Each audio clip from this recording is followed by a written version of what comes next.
It hasn't been a great sporting week, a few weeks rather, for South Africa's national teams. Banyana Banyana and the Proteas performed poorly in their tournaments. Bafana will play against Ivory Coast on Monday, opening the Africa Cup of Nations.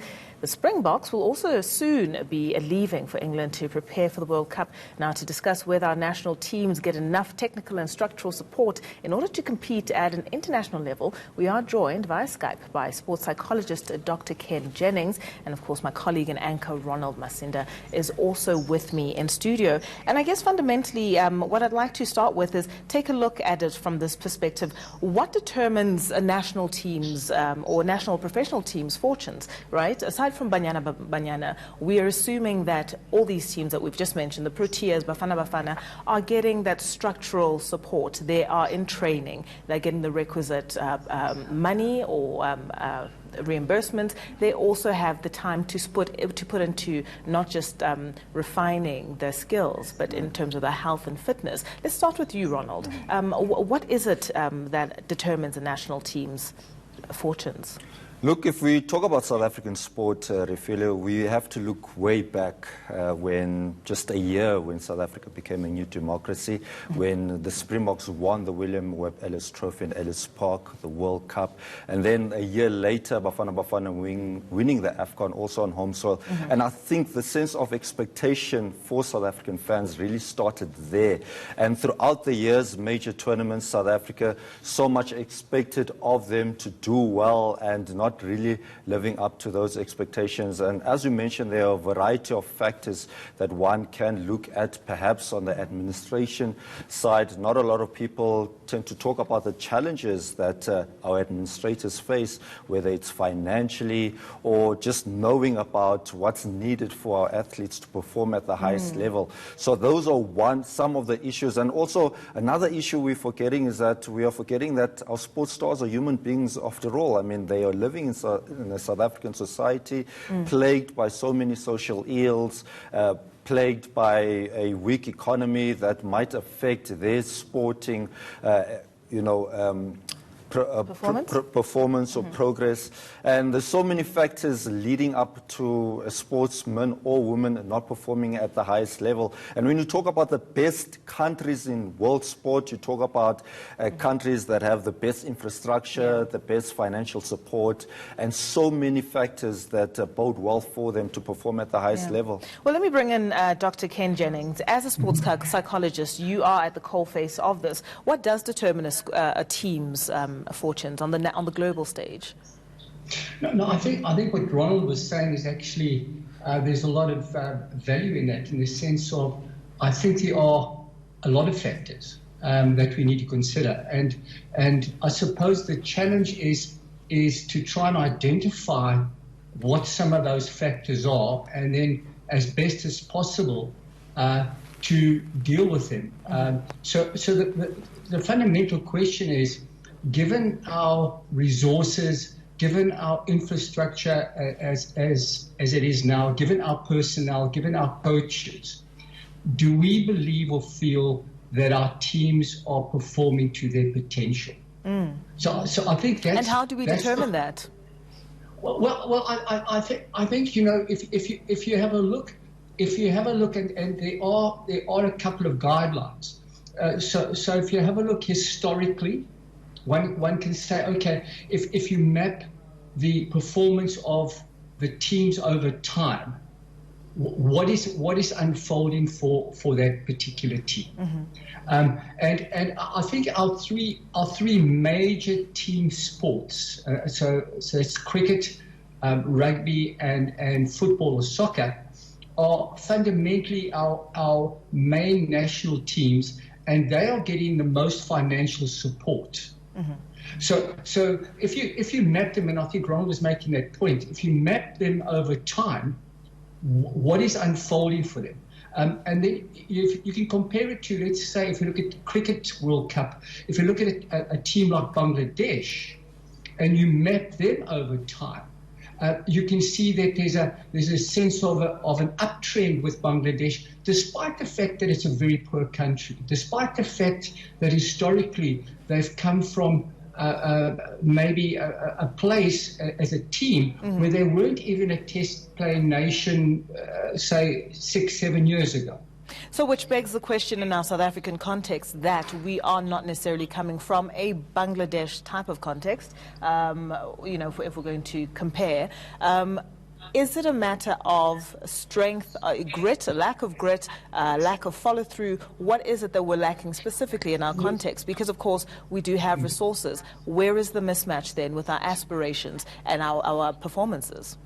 Well, I think that's a fundamental question. I mean, my sense as a sports psychologist, I look at systems. So you could look at a coach and say what's happening there. You can look at players, or you can look at administrations, or you can look at politics and so on.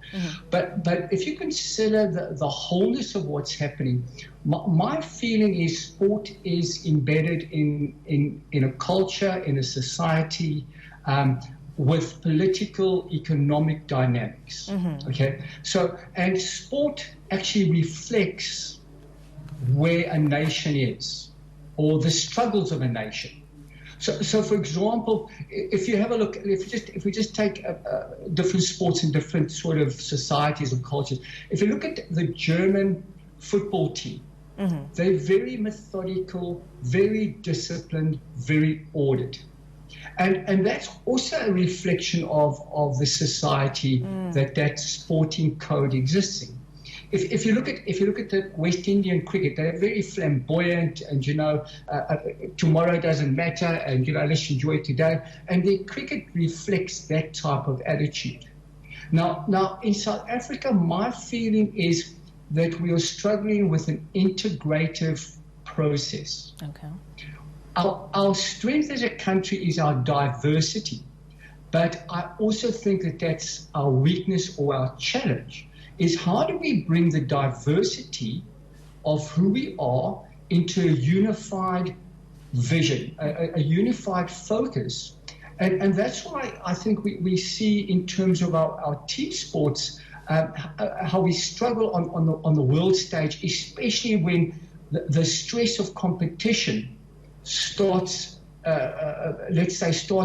invading or pervading into the team, and then what we see is fragmentation. So fragmentation is the opposite of integration. So the challenge for South Africa is, how do we integrate our historical story? How do we integrate the diversity of who we've got? And there's a lot of diversity in that. And then how do we integrate administrators, politicians, sporting coaches, and then the players, and then you create this unified vision, which I feel is our challenge. So, I mean, you're pointing to some very systemic issues and contextual issues and societal issues as well. I just want to move back to you, Ronald, and let's talk about specifically the issue of the pressures of representing your nation on a national stage. Former Bafana defender Willem Jackson saying that he believes that South Africa, or Bafana, can restore national pride.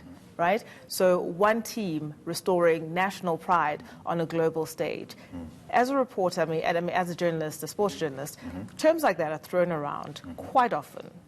Do you find that this might be lending too much gravity or too much seriousness to the situation, while at the same time one would argue these men are professionals, they get paid to do handsomely what they do, and we all work within this context and we're all expected to excel? I think also what we also fail to acknowledge are the fans in sport and the role that they play. Because as you've seen, Refile, for so many months and years now, where Bafana have struggled on the international stage, you've seen lesser supporters coming to the grounds and supporting the national team. Whereas if you look at the other national teams, watching the Cricket World Cup, for example, where Bangladesh played South Africa, you'd swear that the game was played in Dakar and not in the UK. And that's the kind of passion that other supporters of other nations have behind the national team. And I think to a certain extent that has also affected the performances of our national teams. And that is something that we need to see more of, instead of just waiting for a team to be on a roll, getting those victories so that they can start putting bums on seats. So what you're putting a finger on essentially in this instance is patriotism? And some Indeed. aspect of that, and a ride or die, as it were, attitude towards supporting your nation. South African fans have this love-hate relationship that dates back to so many years, where if they do badly, I mean, so many people have been criticizing the Proteas of late, given their lack of success in the UK in the cricket World And Cup. what was the realistic expectation for the Proteas in the World Cup, really? Look, the Proteas have always gone to the World Cup as one of the favorites, and the expectation really is for them to win this World Cup once and for all. I mean, they've been failing since 1992, and 99 was probably the worst moment where they actually lost in the semi-final, and that is where many people believe that the chokers tag was born.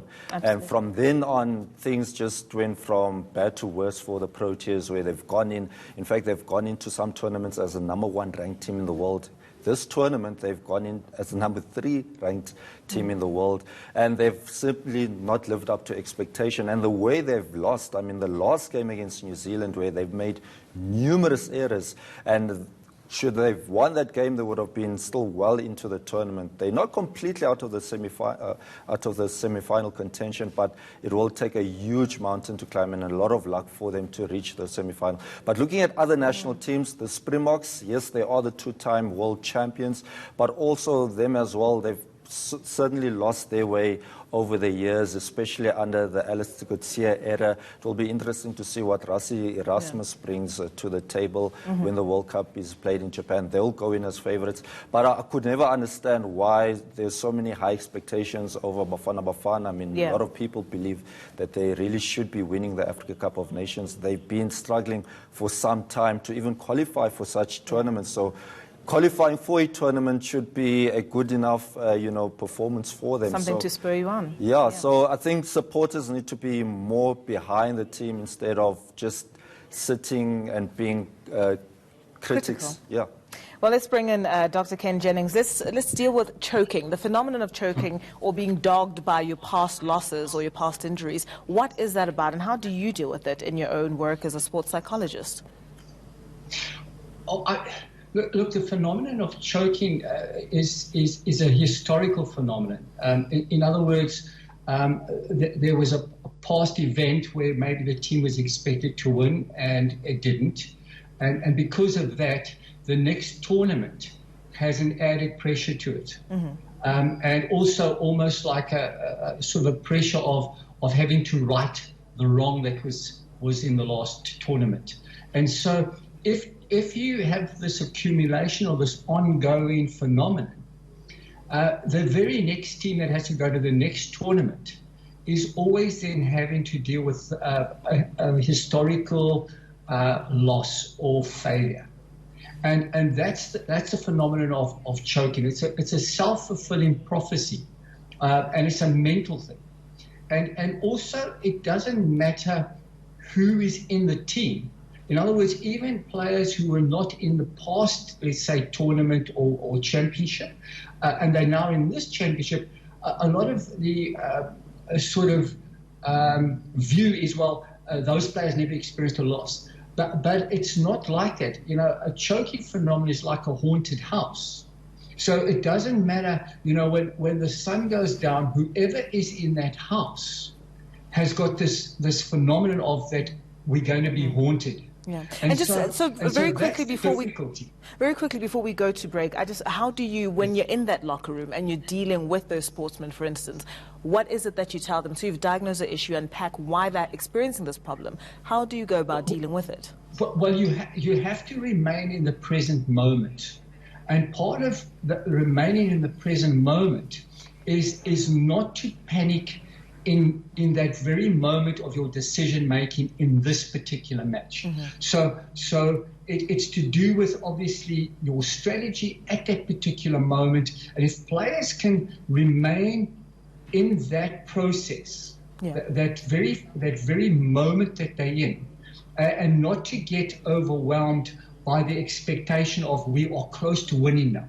All right, fantastic. Because that's what happens with the choking phenomenon. It's as soon as you get close to the winning that this added pressure of, okay, now we have to do it. And, All right. and We'll so carry on unpacking that phenomenon and also pivoting to Banyana Banyana specifically, as I do think certain features do set them apart. But that was sports psychologist Dr. Ken Jennings talking to us there.